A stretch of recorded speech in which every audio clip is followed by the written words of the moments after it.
Sisi katika mkoa wetu wa Dar es Salaam, majimbo mengi uchaguzi unaendelea kufanyika. Nilikuwa naangalia kwa mfano kwenye picha kule Segerea kwa ndugu yangu Mpogolo, wale vijana walipoingia kwenye ile bar The Voice, kwa wanachukua mabia, wanachukua mavinywaji, ilikuwa almost karibu saa 12 kasoro hapo jioni kabisa. Kwa hiyo ndugu zangu, ninachoweza kusema kama ambavyo Mlilo amezungumza kwamba taifa linapoingia katika fujo, gharama zake huwa ni kubwa. Zinamgusa ali initiator na zinamgusa ambaye hausiki kabisa na jambo hilo. Lakini jambo la pili, tunakubali kwamba katika jambo hili madhara yamewakuta waliofanya na wasiofanya. Nimesikia statements ambazo zimekuwa pia zikitolewa mara kwa mara na baadhi ya watu ambazo sizipingi au kuzipa majawabu kadhaa, kwamba kulikuwa kuna watu ambao wanauaua watu hovyo. Sasa hii neno hovyo na yenyewe ni jambo pia la mjadala, na kwa kuwa mpo hapa katika usemaji wa namna yote ile, mimi ambaye pia huwa ni mtu wa lugha kidogo, huwa lazima tuwe makini kuzungumza vitu ama kwa kutia chumvi, ambayo kwa lugha sahihi, kwa kutumia tamathali za semi, tungeweza kusema lazima tuepuke usemaji kwa kutumia mbaraga, au kwa Kiingereza mnaita hyperbole, kwa maana uzungumzaji wenye exaggerations ambazo wakati fulani hisia inaweza kutangulia kuliko jambo lenyewe ambavyo lipo. Sasa haya pia ninyi kwa kuwa mpo katika usemezano wetu, tutakuja pia kuona jambo ambalo ni la muhimu. Lakini kukubali kwetu sisi kuja hapa kwenu ni jambo moja kubwa sana. Mimi siku zote huwa simuogopi mwandishi wa habari, kwa sababu nafahamu ni mwalimu mkubwa sana katika mambo mengi, kwa sababu unajua ana material, ana smart brain. Kwa hiyo ukiona kuna uoga unatokea kwa kiongozi kukutana na mwandishi wa habari, basi ujue hiyo ni tafsiri ya haraka kwamba mwandishi wa habari huyo ana smart brain. Kwa hicho ndicho pia kicho nikuta mimi na wenzangu kabla hatujaja hapa. Lakini pia leo mada ambayo nimeiona ni utekelezaji wa maagizo ya Mheshimiwa Rais, Waziri Mkuu pamoja na waziri wetu wa nchi ofisi ya Waziri Mkuu, tawala za mikoa na serikali za mitaa. Mtakumbuka kwamba sisi viongozi wa ngazi za mikoa na za wilaya, kwa sasa ofisi yetu imehamishwa kutoka ofisi ya Rais kwenda kuwa ni ofisi ya Waziri Mkuu. Maana yake ni kwamba Waziri Mkuu kwa sasa ndiye anayesimamia moja kwa moja masuala yote yanayohusu tawala za mikoa na serikali za mitaa. Na nieleze kwa ufupi sana, kama ambavyo Mheshimiwa Rais mwenyewe ameeleza kwamba tarehe 29 ya mwezi uliopita taifa letu lilikuwa kwenye uchaguzi, kwa maana mwezi wa 10. Na uchaguzi huu sisi kwetu Dar es Salaam tunayo picha pana tunayoweza tukaendelea kushare na wenzetu. Yapo maelezo mengi kuhusu uchaguzi wenyewe, kwamba je, uchaguzi ulikuwa huru na haki? Tunaposema uchaguzi ulikuwa huru na haki, what are the indicators? Je, uchaguzi huu ulikuwa ni kiashiria cha demokrasia? Na kama ilikuwa ni kiashiria cha demokrasia, nini ilikuwa ni indicators zake? Lakini mwisho wa siku, kama ambavyo na ninyi wenzangu mmeshuhudia, mpaka tarehe 28 mkoa wetu ulikuwa shwari kabisa. Lakini kwa Dar es Salaam mpaka saa 5 za asubuhi mkoa wetu pia ulikuwa shwari kabisa.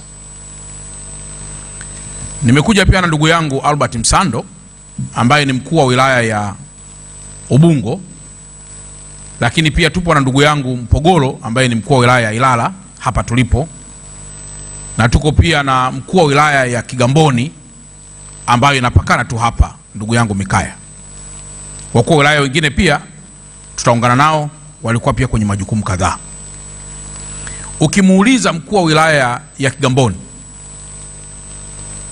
kama alikuwa anasikia mabomu, basi alikuwa anasikia akiwa kwa mbali sana. Mkuu wa wilaya ni shahidi wala tuzungumzi kwa hisia za kwetu binafsi. Kwa mantiki hiyo, ukienda pale Kigamboni ukasema uchaguzi haukufanyika kwa pale Kigamboni, manake wale ndio mashahidi wa kuulizwa kuhusu uchaguzi kufanyika ama kutokufanyika. Hiyo ni sampuli moja tu katika mkoa nilioirejelea. Lakini vipi kuhusu taifa kwa ujumla wake?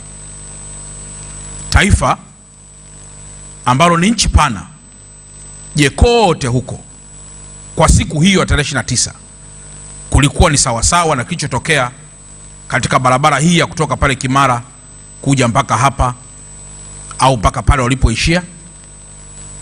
The answer is no. Kwa sababu na sisi wazazi wetu hawako hapa Dar es Salaam, wanapatikana huko mikoani. Wao wanasema tunawaombea huko Dar es Salaam, tunawaombea huko Dar es Salaam.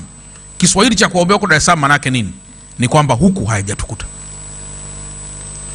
Sasa tunapozungumza kitu, huwa lazima sana tuepuke ujumuishi mno katika usemeaji. Nikisema ujumuishi mno kwa Kiingereza ni fallacy of hasty generalization, kwamba unachukua sampuli ndogo unaicompare na unit kubwa, halafu una draw conclusion kutoka kwenye premises ambayo ni ndogo, halafu unahitimisha kwamba hivyo ndivyo ilivyo. Hatujakataa kwamba katika mkoa wetu tulipata dharura hiyo, tulipata dhoruba hiyo, lakini hata unapofanya research unasema nilikutana na matatizo kadhaa. Na mimi kama mwalimu wa research na kusubiri mwishoni kuangalia ni kwa kiwango gani changamoto ulizokutana nazo ziliathiri research yako, ili sasa kama ziliathiri research yako tuseme kumbe majawabu unayotupatia si majawabu ya uandani, si majawabu ya field, na kwa mantikio research yako haiwezi kuwa na matokeo sahihi. Kwa hiyo sisi mkoa wa Dar es Salaam tunaungana pia na Mheshimiwa Rais kukubali yaliyotokea, lakini na kuendelea kutoa pole kubwa sana kwa Watanzania wenzetu. Kama mtakumbuka juzi pia katika hotuba yake, moja ya mambo ambayo ameendelea kuyarudia ni kuendelea kutoa pole. Tafsiri sahihi ya neno pole maana yake moja ni kukubali kilichotokea, lakini mbili ni kutoa neno la faraja kwa mtu yoyote yule aliyepata kadhia. Na kadhia hizi zipo kwa waliopoteza maisha, kwa waliojeruhiwa, kwa waliopoteza mali, kwa waliopoteza utulivu, kwa waliopoteza uchumi. Wote wanaingia kwenye jopo hilo kubwa kwa pamoja. Tukiwaita wana uchumi watuambie tulikula hasara kwa namna gani kwa muda wa siku 2 au siku 3, watakuwa na maelezo yao. Tukimuita mtu mmoja aje kueleza ulikuwa kwenye duka lako umeweka nyama ya namna gani ili uweze kuuza baadaye, ataeleza mambo yake. Tukimuita mtu mwingine pia aweze kueleza mambo yake, ataeleza pia mambo yake vizuri. Kwa sisi katika mkoa wetu wa Dar es Salaam, majimbo mengi uchaguzi unaendelea kufanyika. Nilikuwa naangalia kwa mfano kwenye picha kule Segerea kwa ndugu yangu Mpogoro, wale vijana walipoingia kwenye ile bar The Voice, kwa wanachukua mabia, wanachukua mavinywaji, ilikuwa almost karibu saa 12 kasoro hapo jioni kabisa. Kwa hiyo ndugu zangu, ninachoweza kusema kama ambavyo Mlilo amezungumza kwamba taifa linapoingia katika fujo, gharama zake huwa ni kubwa, zinamgusa ali initiator na zinamgusa ambaye hausiki kabisa na jambo hilo. Lakini jambo la pili, tunakubali kwamba katika jambo hili madhara yamewakuta waliofanya na wasiofanya. Nimesikia statements ambazo zimekuwa pia zikitolewa mara kwa mara na baadhi ya watu ambazo sizipingi au kuzipa majawabu kadhaa, kwamba kulikuwa kuna watu ambao wanauaua watu hovyo, wanauaua watu hovyo.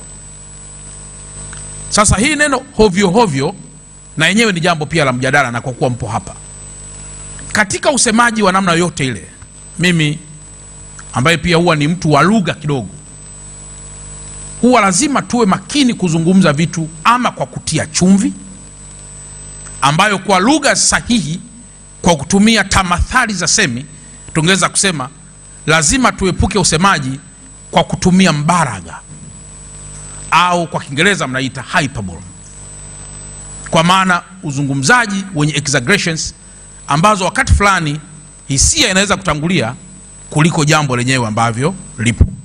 Sasa haya pia ninyi kwa kuwa mpo katika usemezano wetu, tutakuja pia kuona jambo ambalo ni la muhimu. Lakini kukubali kwetu sisi kuja hapa kwenu ni jambo moja kubwa sana. Mimi siku zote huwa simuogopi mwandishi wa habari, kwa sababu nafahamu ni mwalimu mkubwa sana katika mambo mengi, akiwepo mhariri na wadau wengine wote wa habari.